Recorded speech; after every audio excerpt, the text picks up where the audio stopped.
Ricciardo a ravalé sa fierté pour laisser passer Norris, la suite a donné raison à McLaren. Ricciardo avait réussi à rester devant son équipier au départ de la course à Imola, mais le Britannique est revenu dans le sillage de l'autre McLaren grâce à un rythme nettement supérieur en pneus intermédiaires. L'Australien a ensuite été sommé de laisser passer son équipier qui s'est immédiatement envolé et est allé chercher le podium. Une décision qui s'est donc avérée importante pour McLaren qui signe son premier podium de l'année. Eh oui, mais bon, il faut travailler avec l'équipe, hein. Quand on est plus lent que son équipier, il faut le laisser passer, ça sert à rien de le bloquer. C'est le moment où j'ai dû ravaler ma fierté et montrer mon rythme à notre Ricardo. Il y a des moments ensuite où je pouvais le montrer, puis j'ai tué mes pneus avant, mais ils m'ont laissé assez de temps pour montrer mon rythme. L'Australien est revenu sur sa course, une de ces courses où vous avez de la pluie sur les tours de mise en grille, et vous ne savez pas vraiment comment ça va se passer. J'ai réussi à gagner une place au départ et j'ai ensuite couru en 5ème place.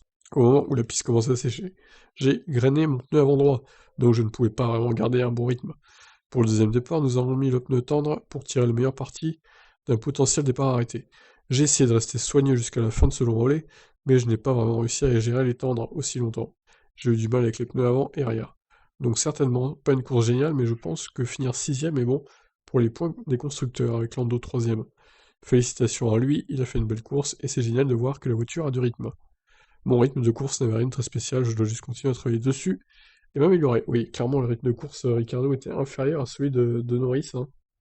Alors, pas de quoi paniquer, on sait que Ricardo met du temps à s'adapter à ses nouvelles voitures à chaque fois qu'il change d'écurie. C'est encore le cas chez McLaren, c'était déjà le cas avec Renault, donc on verra ce que ça donne dans les prochaines courses.